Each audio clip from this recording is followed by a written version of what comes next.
5 dead following a fiery plane crash in Red Lake. Thousands turn out for Thunder Bay Remembrance Day ceremonies. And the death toll mounts in the storm-ravaged Philippines.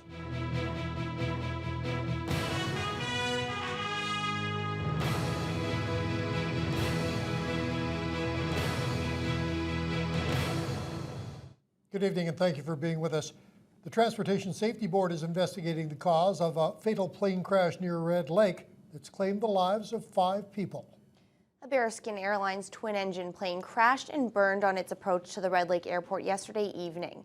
2 pilots and 3 passengers were killed, while 2 others managed to survive the crash. Ryan Benazzo has the latest. It happened Sunday evening. A Bearskin Airlines twin-turbo prop, just like this one, en route from Sioux Lookout to Red Lake, crashed as it neared the Red Lake Airport, killing 5 of the 7 people on board. The casualties include a 25-year-old pilot from Mississauga, as well as a 34-year-old pilot from Winnipeg, and 3 passengers, all from Red Lake, 2 of them women aged 53 and 64, as well as a 53-year-old man. Well, certainly it's devastating. The Transportation Safety Board is investigating the cause of the crash. Bearskin Executive Vice President Cliff Friesen says the company is doing everything possible to help where it can. We have people there on the ground, and they will be participating with the Transportation Safety Board as well. And we will do whatever we can to assist them. For the people of the small community of Red Lake, the tragedy hits way too close to home. You get a tragedy like this in a small community, it ripples through rather quickly, and I can probably safely tell you that there's 4,500 of us with extremely heavy hearts this morning. So we're doing whatever we can to assist the families and also our employees as well. We've are arranging counseling for them, for those that want it and those that need it. 2 of the 7 people on board survived the crash. One of the survivors, a 29-year-old Winnipeg man, managed to call for help on a cell phone. He was then able to pull a 50-year-old woman, also from Winnipeg, to safety before the wreckage went up in flames. The pair were treated for non-life-threatening injuries. As for all other Bearskin flights, they're unaffected. Friesen says despite the tragedy, they have to carry on. There's a lot of people that depend on us for transportation, so it's business as usual for us. Ryan Benazzo, TBT News. Meanwhile, CN Rail officials are dealing with a major train derailment near Fort Francis. It happened yesterday when 40 rail cars full of grain went off the tracks. Investigators from the Transportation Safety Board are being dispatched to the community. The mishap occurred in remote areas about 25 kilometers outside of Fort Francis. It has been a day of reflection here in Thunder Bay and across the country. Thousands turned out for the Remembrance Day services at 3 locations across the city to honor military veterans and soldiers. We'll begin our coverage with the ceremony at Fort William Gardens. Dennis Ward reports.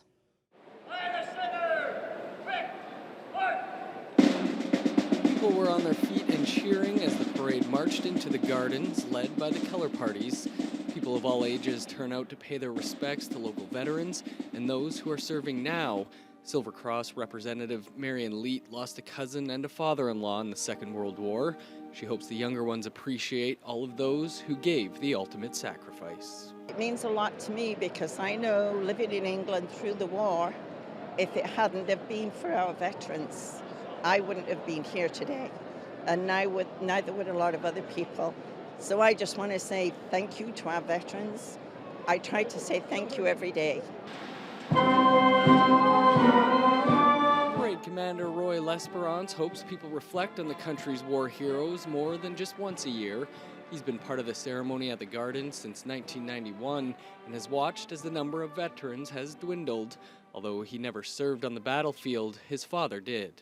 He never talked about the war, but he saw it, and my own opinion, I hope it never happens again so my grandkids don't have to go.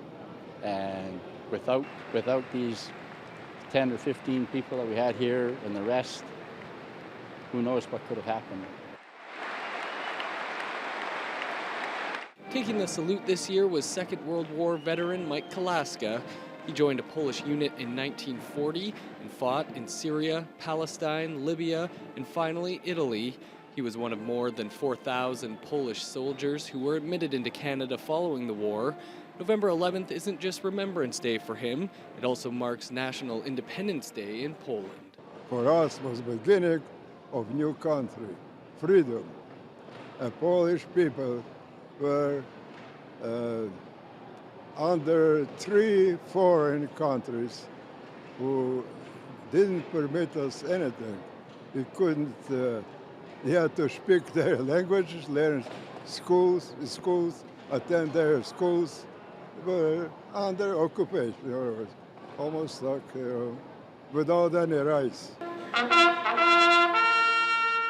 Dennis Ward, TBT News. Meanwhile, on the north side of the city, thousands braved the cold to honor the brave souls who have served for our freedom. Waverly Park was full of people remembering war vets, both young and old. Cheryl Holmes has more. Under gray skies and frigid temperatures, thousands of people gathered to mark the annual Remembrance Day ceremony at Waverly Park. This cold weather's not a problem because people actually, it's part of the service. It's what the veterans, some of the veterans have suffered, you know, the sacrifices that were made. And I don't mind sacrificing this today to be here. The event opened with O Canada and then went on through various time-honored traditions.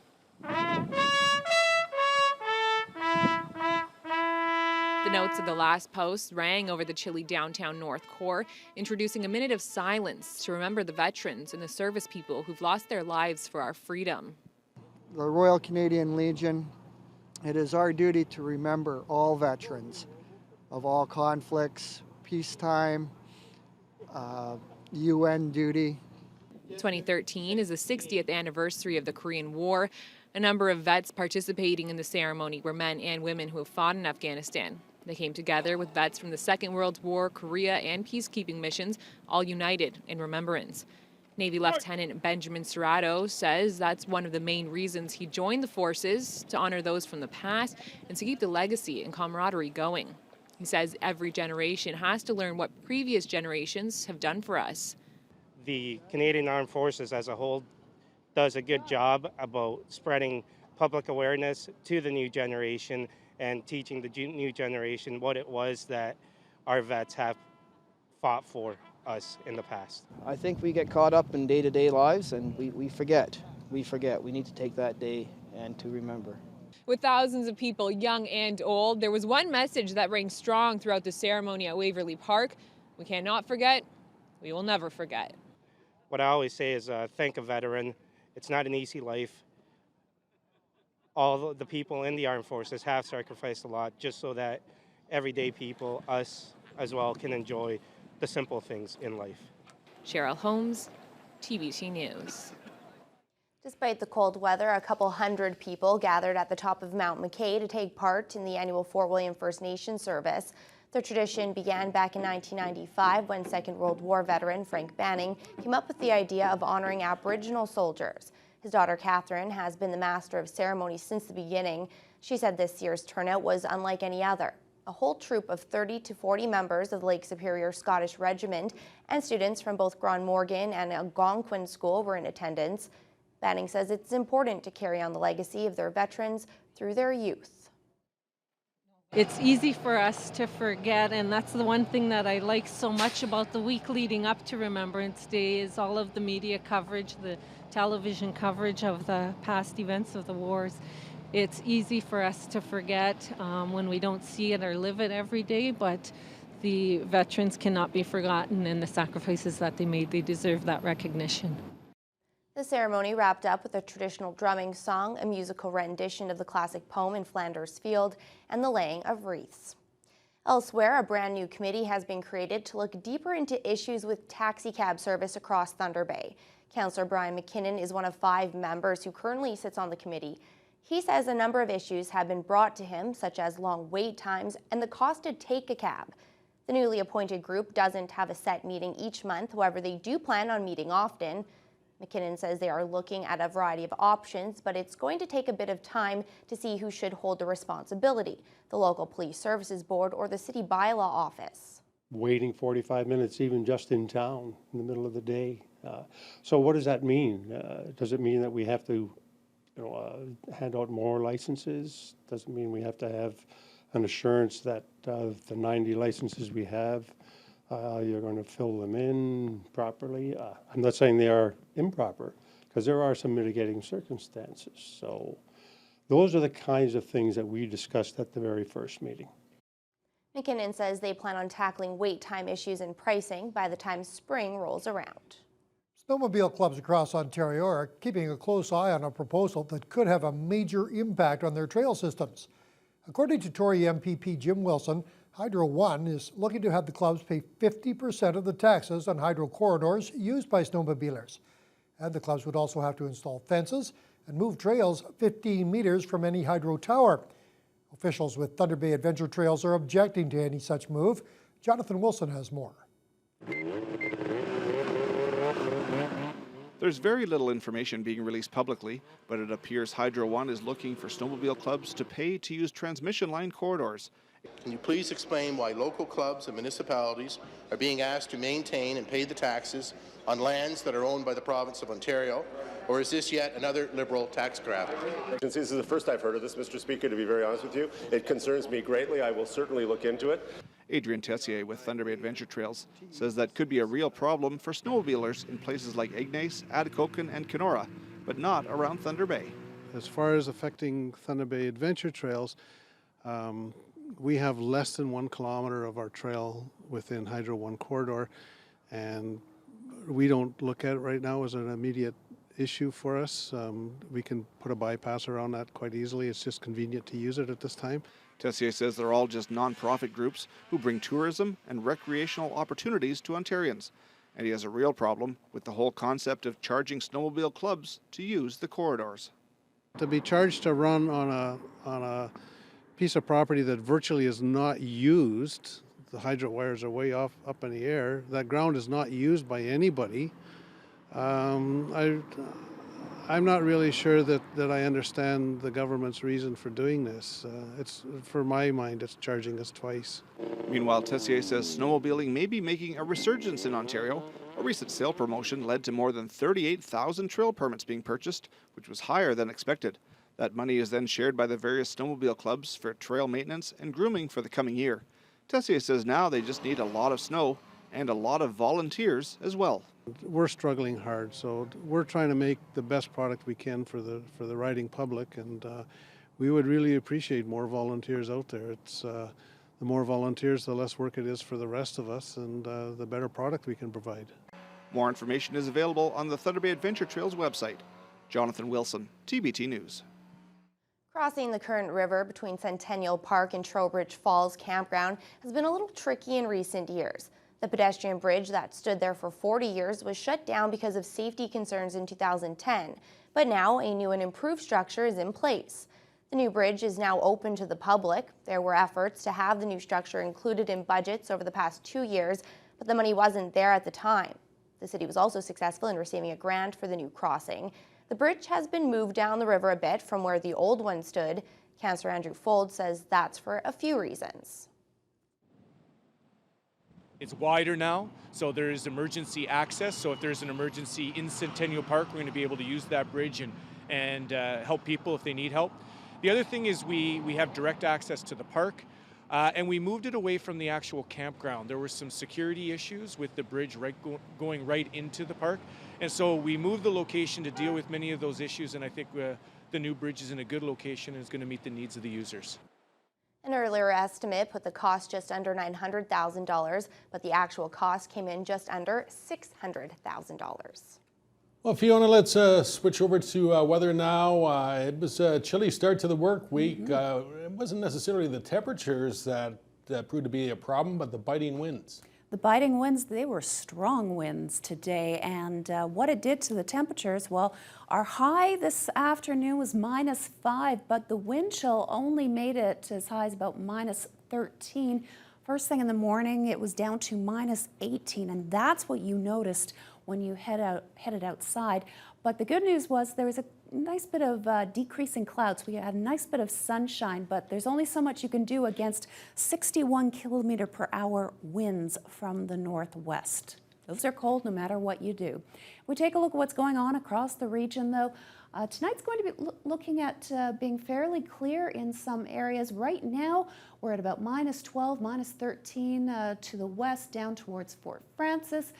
Well, about -9 and -11 in Atikokan with just a few clouds. There's a little bit of light snow as you head to the northeast, and Sault Ste. Marie is currently the hot spot in the region at -3. Now tonight in Thunder Bay, it's going to be cold again, -11 overnight. And with the winds gusting at times up to 53 kilometers per hour, it could feel as cold as -22 at times. The good news is it is going to taper off down to about 24 kilometers per hour, so it may not be quite as bitter overnight. But as we head into Tuesday, that Arctic air is going to stick around a little longer. Right now we have this high pressure center just to the southwest, and it's helping to pull some of that Arctic air into the region and into some of the northern states. The good news is behind it is some milder temperatures, so we might get a little bit of a break so that it's more of a gentle slide into the new season as opposed to a complete drop into the cold weather. But don't expect to get away from it completely. We could see snow by the end of the week. I'll have more details on that later on in the news hour. All right, thanks very much, Fiona. Well, there was some evident discontent from Canada's veterans at today's Remembrance Day observances in Ottawa, and it was aimed directly at the federal government. Details as your Monday News Hour continues.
Thousands gathered at the National War Memorial in Ottawa today for the National Remembrance Day ceremonies.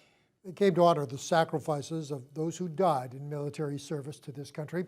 And as Leslie McKinnon reports, some of them also voiced their unhappiness with Ottawa over pension changes for some veterans. Perhaps it was the prediction of snow showers that resulted in smaller crowds this year in Ottawa. Each year there's more awareness of time passing. The last veteran of the First World War died 3 years ago. Now even Second World War vets are getting scarce. I'm very appreciative of the men that went and gave their lives, and the women. Even the Korean vets, marking the 60th anniversary of the conflict in Korea, are getting old. Just a third of them left now. Doug Finney was in Korea, often called Canada's forgotten war, for 14 months. And you feel kind of pleased that you did go and support them. Was it tough? Oh yeah, there were tough moments. Memories of the tough moments are etched in the faces.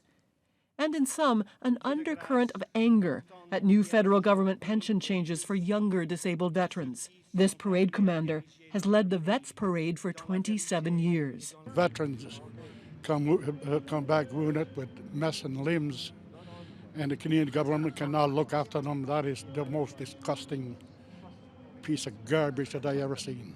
The guy's going there to save people, to make life enjoyable. He comes back treated like garbage. No, it's not fair.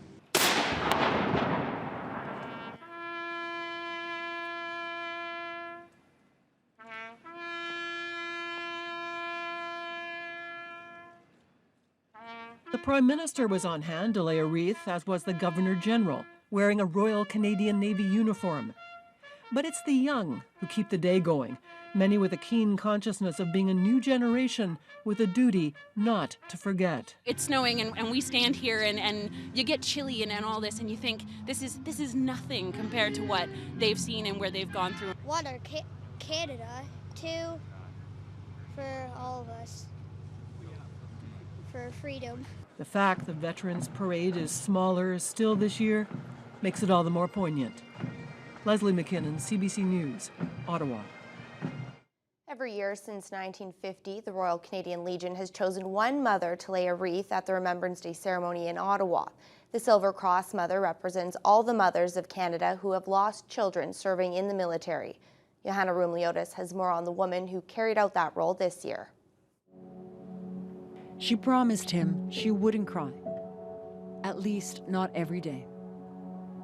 Chris told me many times, you will have power inside us we don't know. And he expected for me to be strong. Nikki Psiharis' youngest son, Sergeant Chris Karajanis, was killed in a roadside bomb attack while serving in Afghanistan 6 years ago. Psiharis says she is like any mother who's lost a child. Only now, she is the face of every mother who made their own ultimate, often unbearable sacrifice. The minute I hear the news, I felt fire in my system. I learned, of course, all the mothers the same. I learned to live with a fire inside me. Psiharis' loss is universal. What came out of it is also extraordinary. At the high school Sergeant Karajanis attended in the 90s, a memorial tree was just the first touching tribute. About a year after his death, as a gesture of support, students wrote Sergeant Karajanis' regiment in Edmonton, asking to adopt them.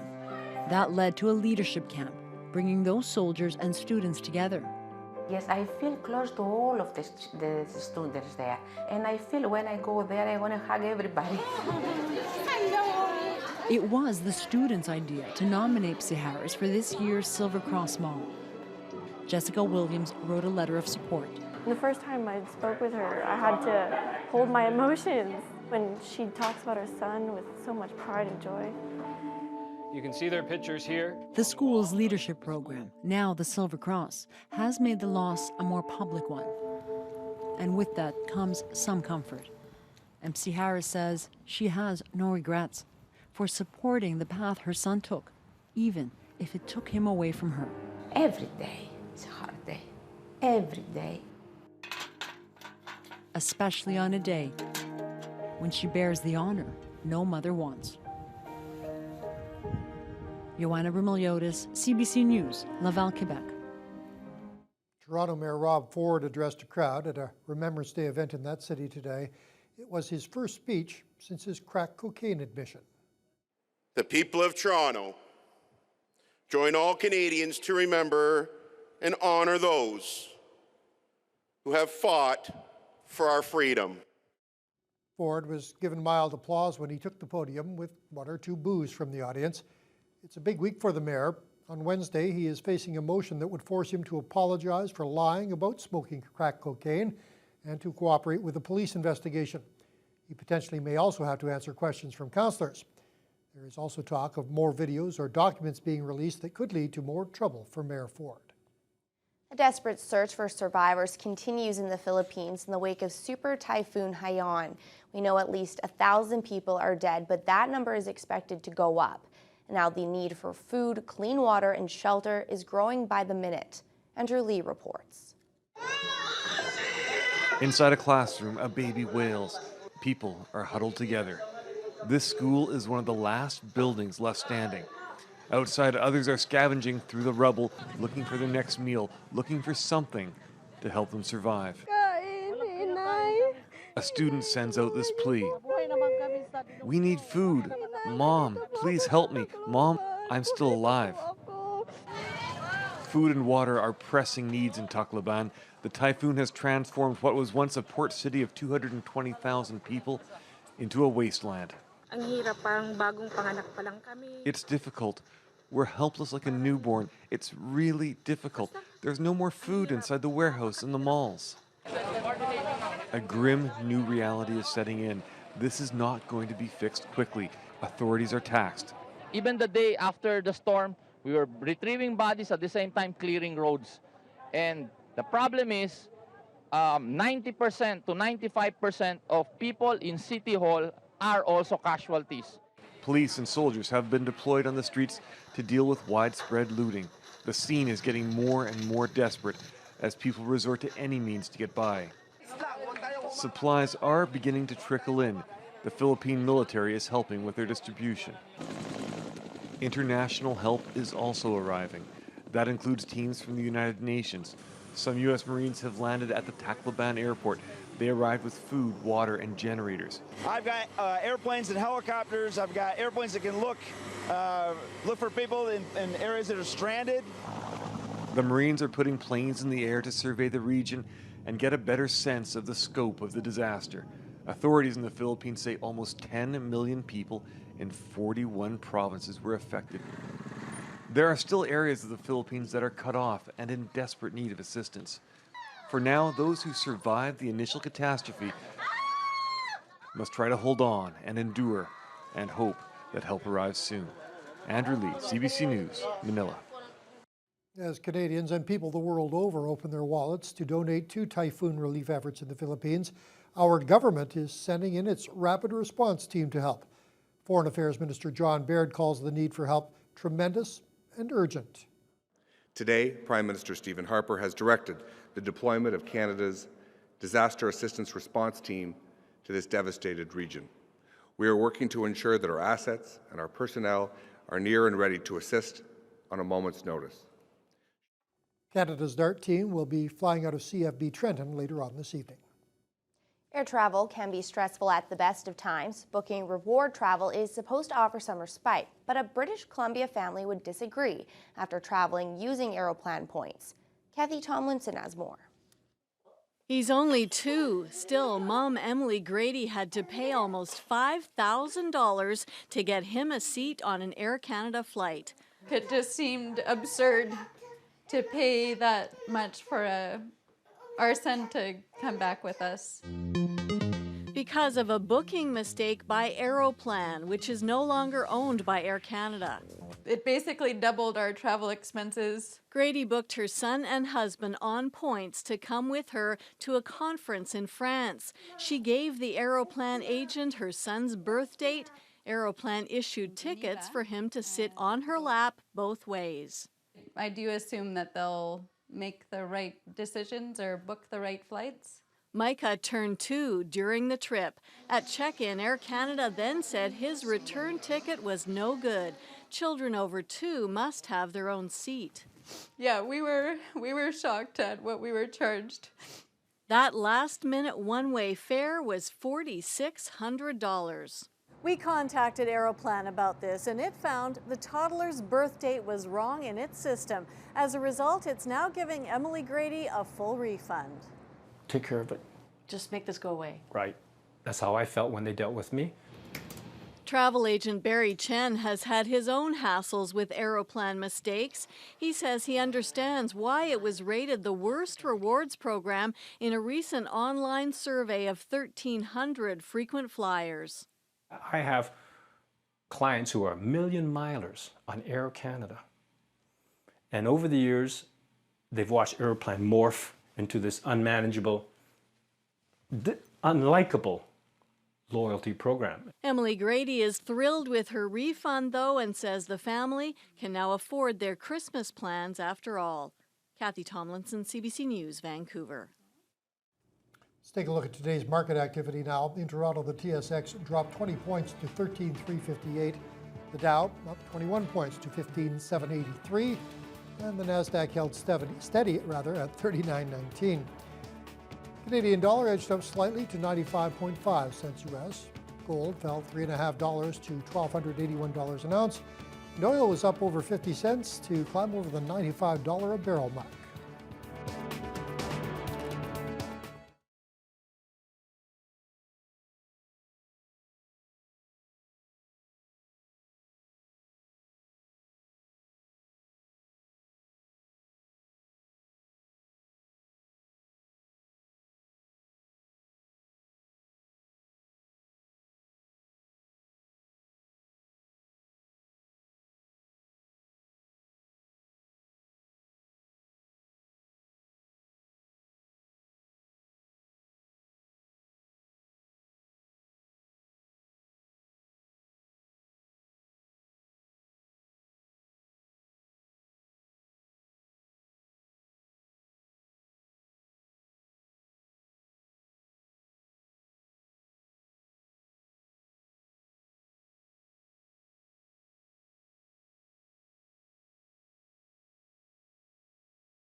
A couple of highly entertaining playoff games in the Canadian Football League this weekend sets it up for some exciting division finals. Yeah, I was just doing some research. Once in a while I'll do some research. And for the first time since 1986, it's hard to believe, but the Argos and Ticats have not met in the Eastern Final since that Both year. of them have gone through some pretty rough stretches, so it's not all that surprising. Yeah, hopefully it'll live up to all the hype because both games, as you mentioned, were very close and exciting yesterday. Well, the CFL Divisional Finals are set for next Sunday. It's the defending Grey Cup champs, the Toronto Argos, facing Hamilton in the East, followed by the Western Final between Saskatchewan and Calgary. In the Eastern Semi, we'll pick it up 6-2. Hamilton leading Montreal in the third. Als quarterback Troy Smith airs it out to Duron Carter. He'll make that beautiful catch before reaching out to snake the ball just inside the pylon. This one goes to overtime after the Als kick a field goal on their possession. That's Dan Lefevre punching it in from the 2 on the keeper. Hamilton wins it 19-16, so they get the Boatmen next. Next, Lions and Riders from Regina. Fourth quarter, Darian Durant to Weston Dressler. It's his second touchdown of the game on a chilly night out west. BC on top by 2. Later, clinging to a 1-point lead, Durant does it himself. He'll scramble for 16 yards up the middle, and that would set up a 28-yard field goal from Chris Milosh as Saskatchewan wins it 29-25. They get the Calgary Stampeders next weekend. Week 10 in the NFL comes to a close tonight in Tampa Bay with the winless Buccaneers welcoming 4-4 Miami. Last night, New Orleans hammered Dallas 49-17. Pittsburgh knocked off Buffalo 23-10. Now here's the rest of Sunday's story. Seahawks Falcons, their first meeting since the NFC Divisional Playoff game. Second quarter, Russell Wilson 2. Golden Tate, one of 2 TD passes for Wilson. Marshawn Lynch ran for a season-high 145 yards and a score. Seattle wins at Atlanta for the first time since 2002. Rams, Colts, St. Louis up 14-0 in the second. Tavon Austin, 98 yards on the punt return. That is a touchdown. That is 28-0 Rams at halftime. Early third, Austin becomes the third player in NFL history under the age of 22 to have 3 touchdowns of at least 50 yards in a game. Rams stun the Colts 38-8. Broncos Chargers, Peyton Manning, the video game, tossed 4 more touchdown passes, 3 of which found the hands of Demaryius Thomas. Thomas, the first Bronco with 3 TD catches in a game since Shannon Sharp in 2003. Broncos beat the Chargers 28-20. Niners hosting the Panthers. This was ugly. DeAngelo Williams had a 27-yard touchdown run. Carolina picks up their 5th straight win, 10-9. It's the Panthers' longest winning streak in 8 years. Bengals Ravens, Baltimore up 7. Final seconds, 4th and 15. Heave it, Andy Dalton. What? A.J. Green's got it. Overtime needed. In OT, though, Justin Tucker. 46-yarders. Good. Ravens survive and win 2017. Eagles, Packers, third quarter, Nick Foles, who tied an NFL record with 7 touchdown passes last week, finds Riley Cooper. Foles, 16 touchdown passes on the season, no interceptions. Green Bay lose 27-13. Lions, Bears, late 4th, Detroit up by 1. Calvin Johnson playing in his 100th career game, hauls in his 2nd touchdown catch of the day. Megatron had 83 yards on 6 catches. Lions take it 21-19. Jaguars, Titans, under 3 minutes to go. Will Blackmon forces Ryan Fitzpatrick to fumble. Then he goes 21 yards for the score. Jags pick up win number 1, 29-27. Raiders, Giants, late 3rd, Oakland up 6. Pryor picked by Thomas. That led to an Andre Brown touchdown. Giants win their 3rd straight, 24-20. Texans, Cardinals, under 5 to go. Andre Johnson, amazing grab for a 2nd touchdown of the game. Houston within 3. Texans get the ball back, but on 4th and 3, Keenum can't keep the drive going. Arizona would win 27-24. Your Thunder Bay North Stars wrap up a 4-game homestand tonight at 7:30 at the Gardens against the last-place Wisconsin Wilderness. They're coming off a pair of losses to the Minnesota Iron Rangers. Now, after losing 5-4 in a shootout Friday, the North Stars dropped a 2-1 decision to the Iron Rangers Saturday evening. It's the first time this season Thunder Bay has dropped 2 in a row.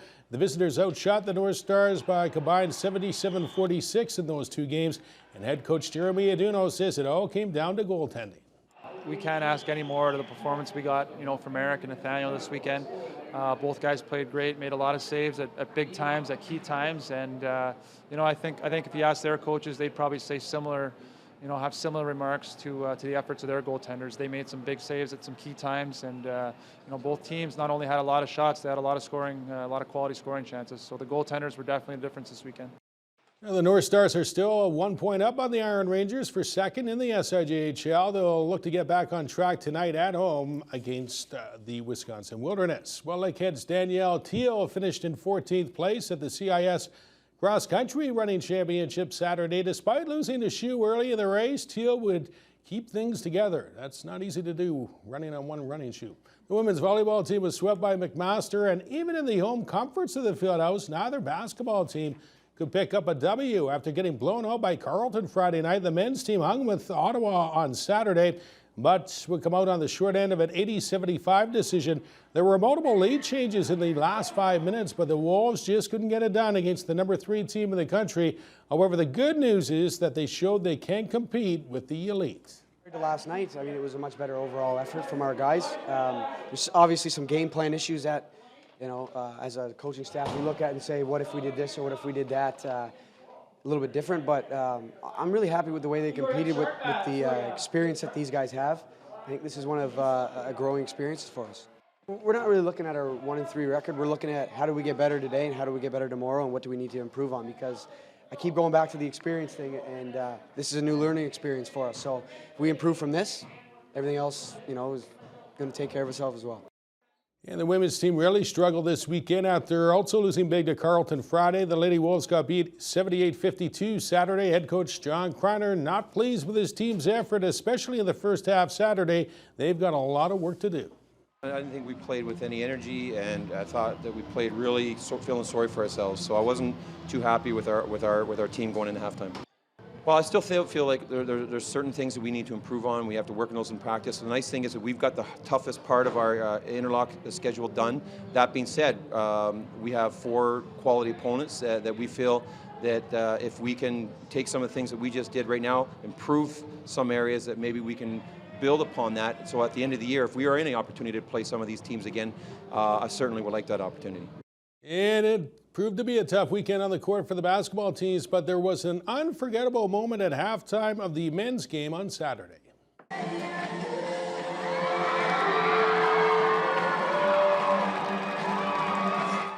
That is former men's basketball player J.J. Jones. He orchestrated a whole dance routine to Bruno Mars' Marry You song before popping out of a rap box. Waiting on the sideline is Jones' girlfriend, Lindsay Drury, another former player on the LU basketball team. In the moment of truth, Jones drops down to one knee and proposes in front of the whole crowd, and she would say yes. As soon as I saw the box roll up, I'm like, this is weird. And then as soon as I kind of realized what was going on, when Sarah kind of tapped on the box, I'm like, I couldn't believe it. It was tears for sure. It's crazy that it happened here. This is where we got to know each other and where we met, and it's pretty significant. So I knew I wanted to propose to Lindsay right here in the gym, just for the simple fact that it's a very significant place for her, and I knew it was a significant place for her because we spent our whole careers here. Mm-hmm. We gave a lot to Lakehead, and I figured this would be the best place. Hey, congratulations definitely going out to the two of them. Thunder Bay's Matt Murray has been named OHL Player of the Week. The goalie won 3 times last week for Sault Ste. Marie. He is a Pittsburgh Penguins draft pick. One game in the NHL this afternoon. Patrice Bergeron with the game winner as Boston blanked Tampa Bay 3-0. But a costly loss for the Lightning. Steven Stamkos left that game with a reported broken right leg. And Churchill has won the high school boys volleyball title. That's the varsity crown in 3 straight sets over St. Ignatius. If you recall, the OFSA boys volleyball championships will be held in the city later this month. And coming up tonight at the same location at the Fieldhouse, it's Hammersholt against the Falcons. That's St. Ignatius in the senior girls basketball final. Matt Scooby will recap both those games on the Lit Edition. Thanks very much, Randy. And the Remembrance Day tributes aren't quite done yet. Tonight on CKPR Thunder Bay, we have some stories that you've never heard before of true Canadian heroes. With more, here's your complete lineup on Teletalk. Tonight's lineup has romance, mystery, and a very bad man on Global Thunder Bay.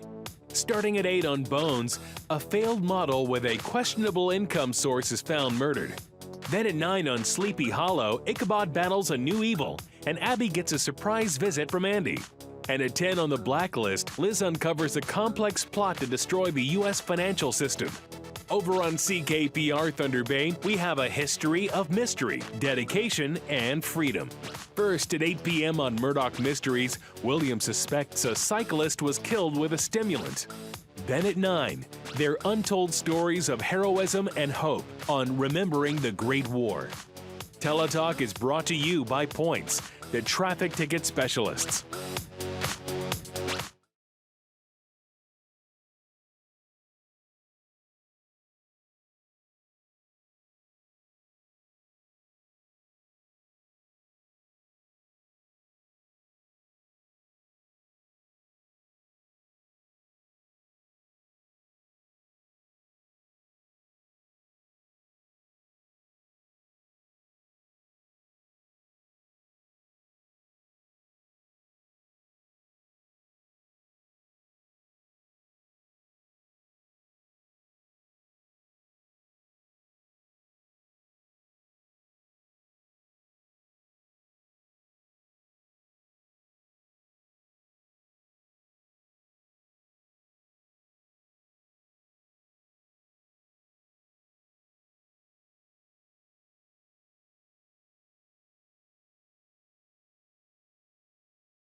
Well, today definitely felt more like winter than it did fall, Fiona, and we're not the only place that's seeing below seasonal temperatures. Yeah, it's settling into winter-like weather, and in Thunder Bay, well, we hit a high of -5, and with that -5 came winds from the northwest up to 61 kilometers per hour, which is why it probably felt a lot colder than you were experiencing. Wind chills went down to -18 and as high as -13, so it was pretty cold.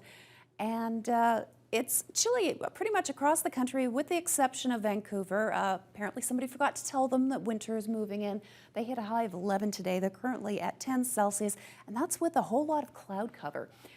Prince George, though, sitting on the goose egg right now. Lots of sunshine in Alberta, -7 in Edmonton. Calgary also sitting at the freezing mark. Mainly clear as we head into southern Saskatchewan, and that is not necessarily a good thing at this time of year because the lack of clouds means there's nothing to hold in any of the daytime heating, such as it is. So Saskatoon right now is sitting at -6. Last night, if you're wondering what a lack of cloud cover does, Saskatoon's wind chill dropped to -31. It was cold in southern Saskatchewan. Regina currently at -4 under just a few clouds. Winnipeg, cloudy skies. They had light snow for much of the day. They're currently at -12, as is Churchill. Churchill, not as cold as you might expect. Toronto currently at 1 Celsius, and the rain that they saw earlier today has already started to change to snow. Ottawa and into Montreal in a similar situation. Very wet day, also sitting just above the freezing mark, -1 in Quebec City. And they too have seen a lot of snow today. Yesterday it was rain. It's been a very wet 24 hours or so for Quebec City. Meanwhile, in the Maritimes, cloudy day in Fredericton. There's flurries coming tonight. A wet day in Charlottetown. Had a rain pretty much all day. They're currently at 4 Celsius. And Halifax, cloudy. Temperatures have actually been falling for the last 18 hours or so. They had a high of about 8, and it's just been dropping slowly. St. John's currently at 2 Celsius with some rain and drizzle for most of the day, but northwest winds at times gusting up to 60 kilometers per hour. Today, high pressure center sinking to the south, pushed more of that cool Arctic air in tomorrow. We're still going to feel the effects of it, but this is going to slowly head out of the way. And what we're going to notice is as we head into Wednesday, this low and this warm front moving through, which means we're going to get a boost of warm temperatures, and you are going to be surprised at what it's going to do to your forecast. By the end of the week, though, we have a good chance of seeing some definite snow, and that's by about Thursday night into Friday, possibly. So we're going to keep an eye on this bit of precipitation. Tonight, cool night, wind chill values kind of nasty at times in Fort Frances as the winds continue to blow. Just a few clouds up towards Red Lake, and that means temperatures -12, -13, -15. We've got possibility of some snow tonight in Sault Ste. Marie with a low of just -5. And as we head into tomorrow, fair amount of sunshine for most of the region, hovering just below the freezing mark. Sault Ste. Marie, more snow on the way. Now at this hour, we're at -7 with mainly clear skies. Winds continue to be a little bit blustery, up to 40 kilometers per hour. Tonight, a low of -11. Unfortunately, with the wind still blowing, it could feel at times like -22. First thing in the morning, -8 under partly cloudy skies. Mostly sunny in the afternoon, and a high of -1 for the day. That's pretty good. And then we hit Wednesday under partly sunny skies, veritable heat wave. Remember, that warm front's moving through, so 7 Celsius for midweek. But it's going to cool off pretty quick after that. Sun and cloud on Thursday, possible snow on Friday, and Saturday, partial sunshine as well. So Wednesday is going to be the heat wave, and after that, back into fall weather. All right, thanks very much, Fiona. Remember all the concern about that satellite that was supposed to fall out of the sky this week and everybody was worried about? Well, in case you missed it, it kind of burned up in re-entry and didn't turn out to be a problem. But there was something else that returned from space that's definitely not space junk. We have that story for you coming up next.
safe Olympic-style return from space. The Olympic torch is inside this Soyuz capsule.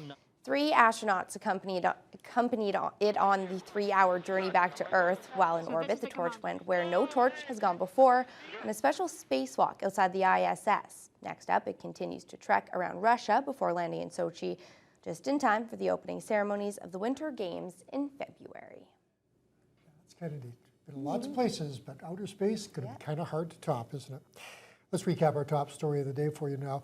Transportation Safety Board inspectors expected in Red Lake late today to try to unravel what caused a twin-engine bearskin aircraft to crash just short of the airport yesterday.